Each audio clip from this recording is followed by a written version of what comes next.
Day 2 from സെറേബിയ. ഞങ്ങൾ ചങ്ങായിമാരും എല്ലാവരും കൂടിയിട്ടൊന്ന് നടക്കാൻ ഇറങ്ങിയതാണ്. ഇതാണ് ഞങ്ങൾക്ക് പ്രൊവൈഡ് ചെയ്ത ക്വാർട്ടേഴ്സും അതിൻ്റെ കോമ്പൗണ്ടൊക്കെ.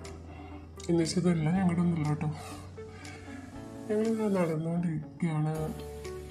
ജസ്റ്റ് ഒന്ന് സൂപ്പർ മാർക്കറ്റിൽ പോകണം എന്നൊരു ഉദ്ദേശത്തോടെയാണ് പോകുന്നത്. ഇവിടെ വന്നപ്പോൾ ആ കൂടി ഉണ്ടായിരുന്ന ടെൻഷൻ എന്ന് പറയുന്നത് ഇവിടുത്തെ ഭാഷയായിരുന്നു, എങ്ങനെ ഇവിടെ സർവൈവ് ചെയ്യുന്നു. പക്ഷെ ഇവിടെ വന്നപ്പോൾ മനസ്സിലായത് ഒരാളും നമ്മളോട് സംസാരിക്കാൻ പോകുന്നില്ല. So survive is easy. നിങ്ങൾ നടന്നുകൊണ്ടിരിക്കുന്നത് എങ്ങോട്ടാന്ന് ഞാൻ ആദ്യം പറഞ്ഞല്ലോ, സൂപ്പർ മാർക്കറ്റിലോട്ട്.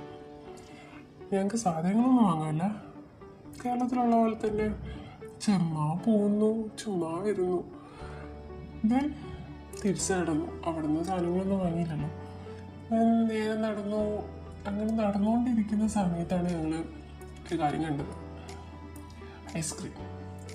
ഒരു ഐസ്ക്രീമും കഴിച്ച് അതും കഴിഞ്ഞ് ഞങ്ങളത് റൂമിലോട്ട് തിരിച്ചു പോവുകയാണ്. രാത്രി ആയിട്ടുണ്ട്.